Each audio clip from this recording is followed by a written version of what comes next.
Happy Florida Archaeology Month! We're out here today at Camp Milton celebrating sites of the Civil War as part of the sesquicentennial's commemoration. And we're here way outside of Jacksonville. If you take 295 to I-10 and exit at Chafee Road, it'll lead you to this new city-owned park. And we're going to take you on a little tour of the site. Our icebreaker at Camp Milton generally begins in the Memorial Tree Garden. These trees are all sprouted from witness tree seeds. For example, this tulip poplar over here grew from a seed handpicked from the Robert E. Lee tulip poplar, and it's now growing here. But we like people to think about Civil War sites that they've visited and how it is still a relevant event in the lives of people living today. The first sign people will see at Camp Milton is the archaeology panel on this boardwalk. And this highlights some of the work done in the early 2000s as they were doing the rails to trails and the city was turning this into an interpretive park. This shows the area in which they excavate, and they put in over 500 shovel tests. After shovel test and metal detecting and trenches, they only found 9 artifacts related to the Civil War. So not a lot of artifacts found during the archaeological project, but we're going to go through some of the features that they did study. And archaeology was not initiated in the early 2000s. They've actually been doing some archaeology out here since the early 70s. This stop on the tour talks about how they supplied the Confederacy and down here at Camp Milton. This year the theme for Archaeology Month is the Civil War, but last year it was plants and seeds, and it gave us an opportunity to look for links between plants and seeds and some of the sites that archaeologists have worked at. One thing we found out that was really cool was the ways in which the Confederates and the Union were directed to look for natural remedies for medical purposes. So while supplying the Confederacy, as you'll learn in a minute, was important for food and other supplies, medicine was also important. So they published pamphlets on some of the plants and seeds that could be collected in the South and used for medical purposes. And another thing that started during the Civil War was using some of those for chemical warfare. Cayenne pepper, for example, and how it was collected and then later distributed through either balloons or engines, other ways of using that as weaponizing the pepper. While it's true that Florida was maybe not the most critical battlefront in the Civil War, Florida played a critical role in supplying Confederate troops with essential needs. Through the course of the Civil War, the state of Florida provided the Confederacy with somewhere between 75,000 and 115,000 head of cattle, so they provided an essential food source. In addition to that, Florida provided fruit and sugar and maybe most importantly salt. Since refrigeration wasn't possible at the time, and certainly not on a moving battlefront, salt was important to be able to cure and preserve meats. At one outpost that made salt for the Confederacy, a Union raid destroyed $6 million worth of goods and netted 4,000 bags of salt.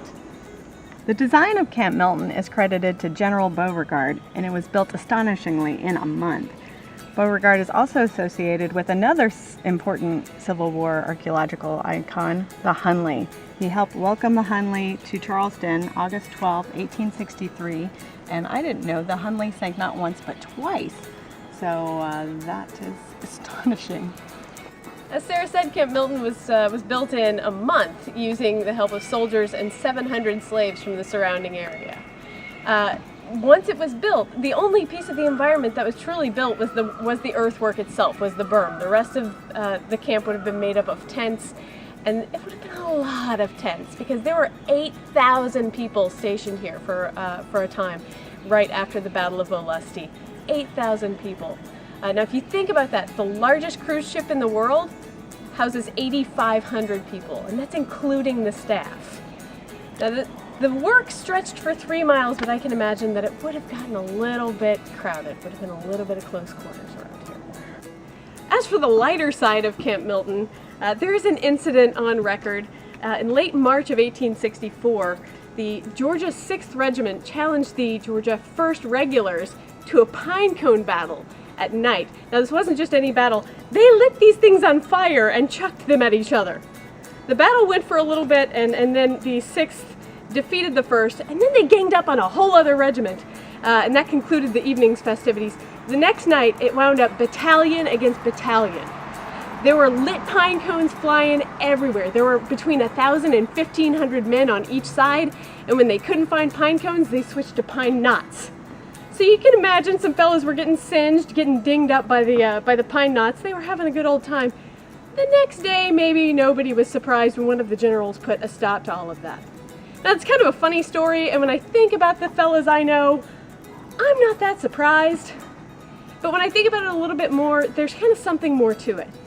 When you think about it, these fellas had just come back from a very bloody Battle of Olustee. Most of them had seen that battle. They'd spent a lot of time and sweat and energy building 3 miles of earthworks. They'd been trained, they were armed to the teeth, and then what? This battle provided a little bit of diversion, a little bit of fun for them, but it also helped assuage what was probably a mounting and utter boredom, and not knowing what to do with all of that tension and all of that anxiety. And as we know, games can also be practiced for real life, so it could also have helped them to keep feeling vigilant and keep their skills in good shape after a fashion. So Camp Milton became the headquarters for the Confederacy in this part of Florida. But in pretty short order, the military as a whole figured out that the battlefront was just elsewhere. Many of the troops from Camp Milton, and in fact General Beauregard himself, were called into Virginia to deal with more pressing issues. But as he left, Beauregard wanted to make sure that this remained a strong defense. And he wrote detailed notes about defense of the camp itself, and as a last-ditch effort, how to defend the railway at Baldwin. In addition to that, he wanted to make it more difficult for the Union to be able to travel by water. So in that effort, he had 12 torpedoes placed by Confederate soldiers in the St. Johns River. They were set in the river on March 30th, and just 2 days later, a steamship traveling from Palatka with supplies for soldiers, the Maple Leaf, hit a torpedo and sank in pretty quick order. Only 4 people died, but they lost all of the cargo on that ship, some 400 tons of material. Now that's sad for them, but it's a terrific story for archaeologists who could use what they could put together of that material and their understanding of the ship to get a glimpse at the everyday life of those soldiers. If you'd like to learn more of the Maple Leaf, you can look at our blog, or you can visit some websites about it. It's one of 4 ships on the National Register of Historic Places. Near to this area in the 70s, archaeologists confirmed this as the earthworks for Camp Milton. They excavated a couple units down and found remnants of planks and boards. Over here you'll see, this is not where the earthworks were originally located. They're making some replicas, and they are true to the form of the earthworks in that they were about 8 feet wide at the base and narrowed up to about 6 feet wide at the top, and this would have been all filled in with earth to help fortify and keep intruders at bay. There's not a lot of artifacts found with the earthworks, and part of that is they weren't really staffed or manned unless there was conflict or trouble. Otherwise, just kind of passing views coming through and monitor, but it was not living space, unlike closer.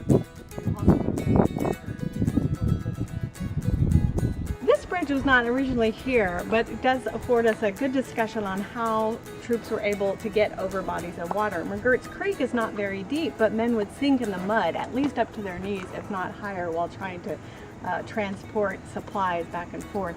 And it does give me a chance to talk about archaeologically what we find often are called hards. They're wood that is submerged and preserves in the tannic water, and we can find those and record those. And they would have just been wood laid flat on the bank of the creeks so that people could transport and walk across without getting wet. Though they might have gotten their feet a little wet.